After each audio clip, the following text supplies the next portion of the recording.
LSU, where they were partying at 7:30 in the morning. For the first time here on the show, no one else that I would trust more to talk college baseball with than VSiN's own Matt Grissom. What's going on, Matt? How are you, Ariel? Thanks for having me on. Oh my gosh, I'm so excited to have you. There's not many people that talk about college baseball and nonetheless handicap college baseball. How did you get your love for college baseball? So 2018 was about the first year I started seeing odds on offshore accounts, and I I just started looking at just basic stats like OPS and ERA for teams, and a lot of the matchups didn't really make sense. Like you were playing a super regional, North Carolina, Texas, and North Carolina was plus, I don't know, 280. And these teams were on paper very similar to each other. And then the more that I bet it and got into it and I was winning money, I started finding it very hard to find starting pitching, more consistent odds. I got blocked from betting it on an offshore account because they quote unquote couldn't get the lines right. Uh, just had a lot of fun with it, and then College World Series rolled around, and of course that was the infamous foul ball drop by Arkansas that kept Dave Van Horn from winning his first College World Series. Maybe up there with Mike Martin as the most or the most losses to in the College World Series to never win one. But I feel like this year could change that, and that's not a homer pick. It's they're the shortest shot for a reason. But yeah, I've had a lot of success with it. Wanted to start putting out guides that really conceptualized everything because again, information was so limited. So to have everything from different websites that everybody puts work into and having it into one place, that was my goal, and it kind of took off. People can find that now on VSiN, correct? Yes, vsin.com/CWS. You don't have to pay for it. Just register for a free account. You can download that. It's 24 pages. If you're just landed on college baseball for the first time, you don't know anything. It's all laid out for you. The best four seed to win it, the best three, two, one, all the odds through Circa, and yeah, we'll ride that until we get to Omaha. Hey, listen, I know because Yanni the Greek came on last week and said the same thing about college baseball being so much fun to bet. And I did not realize someone that loves this sport as much as we do. So let's start with some regional futures. I actually love the Clemson play because Bakich is a great head coach. Why do you think that they're going to win their regional? And I'm pretty sure they're at home, right? Yes, they are. So they're going to face USC Upstate in their first game. They're throwing off their ace and Aiden Kanak. They're going to throw Drew Titsworth. Funny name, good stuff. He should be able to handle Hey, the college USC baseball Upstate. names are what keep us going. Yeah. Oh, it's absolutely great. But Clemson's going to face off more than likely the winner between West Virginia and Kentucky. I think this is the one to really take note of. West Virginia and Kentucky is going to be a great game. You have two completely different styles of baseball. Kentucky known more for the small ball approach, decent arms, but nobody that's going to, you know, blow away the stat page. West Virginia is going to start their ace, Griffin Kern. He is really dominant. West Virginia coming into this regional as the Big 12 regular season champ, although they did get swept at home by Kansas to close it out, which irked me a little because Kansas, I had that plus 1750 ticket on them to win the Big 12. They tied West Virginia for the most amount of wins, but they had one more loss due to a scheduling error. So that one kind of stings, but West Virginia, nevertheless, I like them tomorrow to win. And I think they end up facing off against Clemson. Clemson's going to be able to throw Aiden Kanak, their ace, as I mentioned earlier. And I think, when you go 2-0, ESPN posted a stat last year. I think it was like 92% of the time a team starts 2-0 in the regional, they end up winning it. So handicapping it game by game, knowing nothing at this point because we don't know who they're going to play. I feel pretty good about Clemson getting it done. Hey, listen, I love Bakich. He's got a ton of experience coming over from Michigan, led Clemson, to supers last year, right? Yeah, I think they lost in the supers last year. Yeah, and it was like one of the first in a while. So I have absolutely no issue backing Clemson. Florida is in an extremely tough regional. Conway, you've got two top 15 seeds between Coastal Carolina, or two top 15 teams, I should say, Florida and Coastal Carolina. You've got an experienced team like ECU coming in as a 3 seed, and then you have Fairfield. But why Florida in such a tough regional? So Florida has been consistently in the top 20 in both team hitting and pitching. Looking at XFIP, Sierra, the advanced metrics that are more predictable. Uh, Florida has a good draw, though, in my opinion, to really make it back to Omaha. And Hugh, my co-host on College Baseball Insiders, he's a huge diehard Florida Gators fan. He says Kevin O'Sullivan has a vacation home in Omaha. It seems like they always find their way there. Being a hair above 500 last year, making it in, going to Stillwater, handling business, they've once again found themselves in Omaha. This team doesn't have Jack Caglione, but this team has a very good pitching staff if they can all stay healthy. They've been riddled with injuries all year long, but their metrics still stay up there.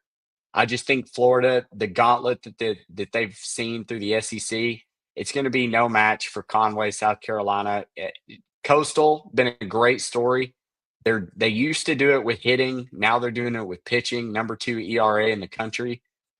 But I think at the end of the day, the cream rises to the top this time of the year, and I just think Florida's a better team. But they've got a You're good test speaking with against Florida. Ethan Norby What? and ECU. They've got a good Say test that tomorrow again? against Ethan Norby going for ECU tomorrow. Yeah. That'll be probably the toughest arm that they face all weekend. So if they can get game one, which I think they're like a minus 240 favorite, they should. I think they're going to be in a good position to knock off the Chanticleers. Yeah, Ethan Norby, by the way, for all you baseball people out there, his brother Connor Norby plays for the Miami Marlins. So, fun fact. Fun fact, I didn't FSU, know that. you didn't know that? Oh, I could tell No, you a whole history of that. I know a bunch of people. I used to work down there, so I know a whole history of that team. But let's go into the FSU regional, the Tallahassee regional, obviously hosted by Florida State.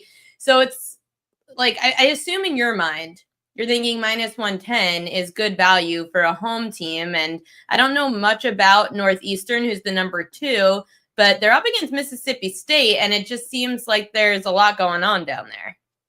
yeah. So Mississippi State, they're going to throw Ben Davis so off Pico Cone, their normal ace. I think this is kind of a bold move because you've got a Northeastern team who's coming in on a 27 game win streak. That's best in the country. They're number 1 in ERA. They're number 1 in expected ERA. So it's not just a fluke. They're a really well pitching team. They're 10-0 in their last 10, obviously on a 27 game win streak. So it's kind of like, how do you not back this team?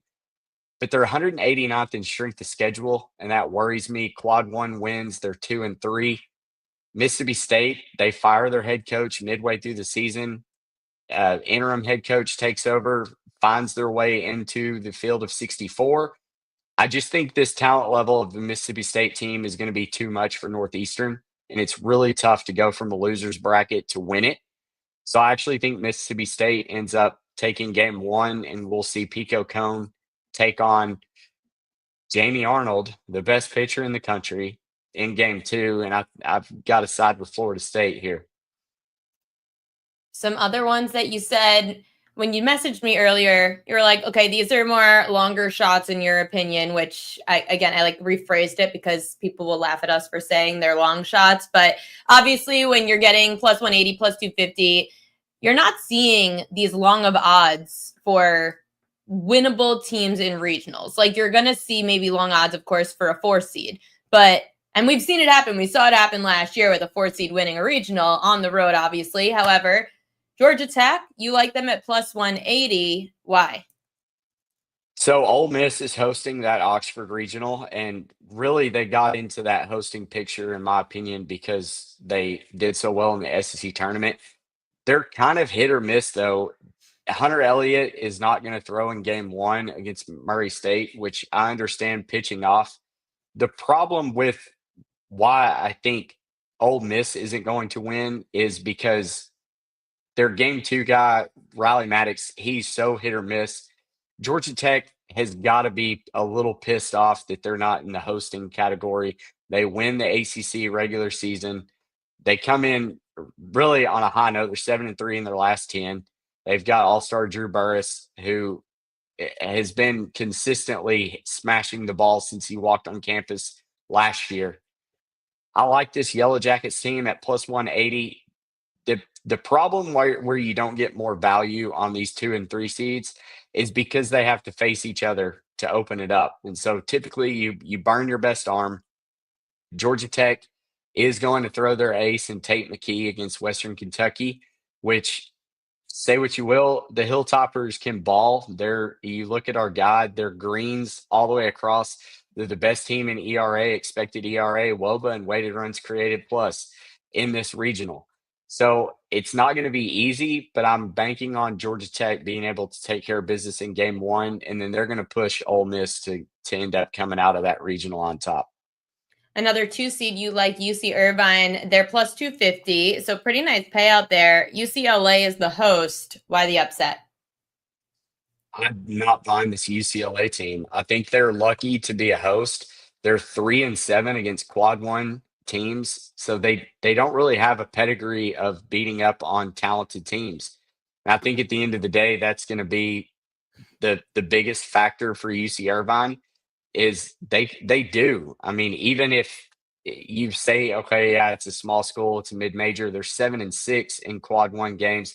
They're 20-5 on the road. They've had to prove themselves. They're top 65 in strength of schedule. So this isn't just kind of a blowover mid-major with that has beat up on a lot of weak opponents. I think UCI is legit. They're going to take on Arizona State in that game one, who is so Jekyll and Hyde. You don't know what you're going to get. I don't know who is pitching yet for UC Irvine.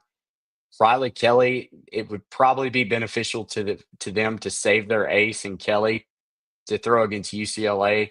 Arizona State's going to go with Ben Jacobs more than likely. And again, it's which Ben Jacobs do you get? I think UCI can come out of that one on top. So my friend Kelly in Vegas, I'm not sure if you know her, but she is a diehard K-State Wildcat fan.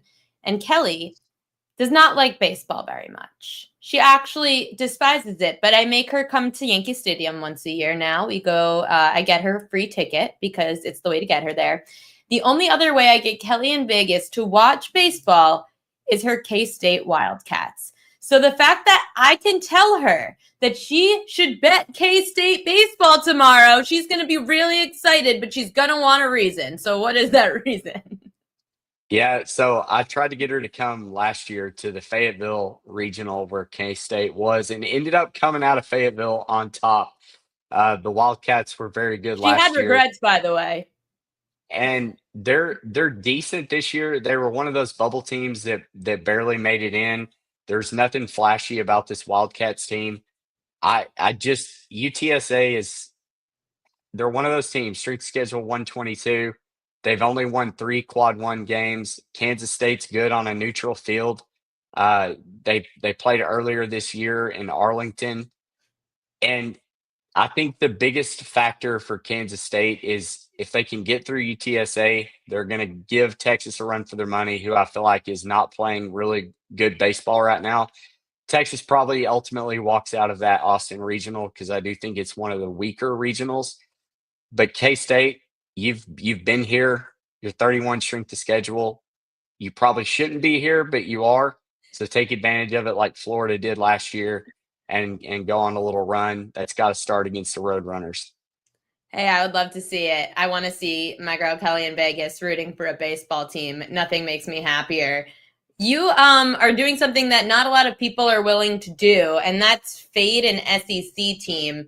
You're looking at Miami plus 115 against Alabama for tomorrow. How come you're going to fade the SEC? Oh, because I think Alabama is making a mistake if they throw Tyler Fay, who's not been their best arm. Miami is going to throw Griffin Hughes, who's been their ace for the latter part of the season. And I just think with what he has done and Alabama's ability to kind of go cold with the bats, for lack of better words, I'll take this Miami team and the inconsistencies we've seen all year. They did go on a really good run near the end of the season to make a playoff push, They did it. They did it well, but again, this is a tread lightly bet. I'm just back in the picture here. If he gets pulled by the fifth inning, all bets are off. But I'll roll the dice and trust that Hughes can have a good outing against a talented Alabama team and try to sneak up and take that game one. Did they give you guys? Well, I shouldn't say you guys. Do the books give us any chance at betting first fives, or is it just full game money lines? During the College World Series, we'll start seeing more. We actually, in the championship series, the last 2 years, we've had first inning props. So yes, but when the card gets a lot shorter.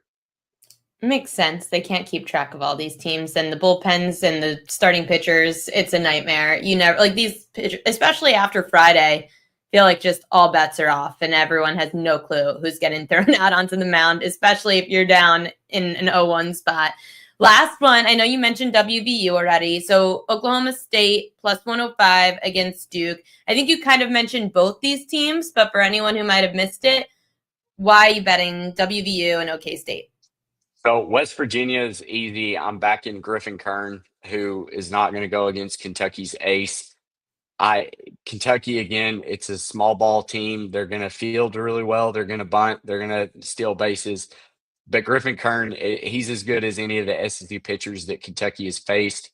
I just think West Virginia is in a really good spot. And then Oklahoma State, Harrison Bodendorf should get the start. I'm about 90% sure he will. This is kind of the roll the dice, bet it last night before the line moves. Duke is hot. They're number 3 in the country in weighted runs created. Plus, they're the number 1 Power 4 conference team in that category. So they could mash, but Harrison Bodendorf has been so good in his last few outings. So I'm going to roll with the better arm here in a park that is pretty pitcher friendly in Athens. Yeah, Athens is going to be a hell of a regional. I know that I had a few friends who were happy that I think what Ole Miss is who's lined up with them if Georgia gets out. I think, yes, that's correct. Yeah, I know because some of my friends are Ole Miss people and they are obsessed with like they were very happy about getting Georgia. But before I let you go, there are I obviously hope it's odds out. Georgia Tech, because that would What? be just, I hope it's Georgia Tech in that Georgia regional. Tech has a chance, maybe. Yeah, It'd be the one sport. it would be so much fun. It would be fun. I would love that for the Yellow Jackets. Before I let you go, obviously you could bet on the winner of the College World Series. This is probably your best opportunity to grab somebody before regionals begin. Who would you say are some good bets for winning the College World Series or even making it So into the College World Series? it's really crazy to me because I'm looking at the odds right now. Arkansas is plus 450, LSU plus 500. At this point last year, so that's the odds makers telling you that they're the best 2 teams in the country. Last year, the best 2 teams in the country were Texas A&M and Tennessee, and they were both plus 900 going into this. And you're telling me that LSU and Arkansas are better than that? I don't think so. What we saw last year, I mean, those were clear cut the top 2 teams in every category, 1 and 2, reverse them whichever way you wanted to. They held every category. I I don't think there's any value in Arkansas plus 450 or LSU plus 500. They're going to have to play each other if they're going to make it to the College World Series final. So let's look at the other side of the bracket, the teams that won't have to face those two, because I do think that's who it ends up being on that side of the bracket. Arkansas, LSU, flip a coin. You have North Carolina, 10-1 right now. I think Scott Forbes, they were 2 in barbecue last year. I think they get back, and I think they'll be able to contend for that And side. I think there's a chip on their shoulder for not being a top 4. Yeah, absolutely. Because I think you can make the case that they should have gotten in over Auburn in that spot. And then Vanderbilt at plus 925. What they're doing, I mean, their offense can be stagnant at times. The pitching staff is always good under Tim Corbin. I like the Commodores. They can make some noise and find their way into the championship final as well. Matt Grissom, thank you so much for joining the show. And just for anyone who's just tuning in, let them know where they can find your college baseball betting guide for the regionals, super regionals, College World Series. It is all over on our Twitter at Grissom on X is me at NCAA Insiders on X.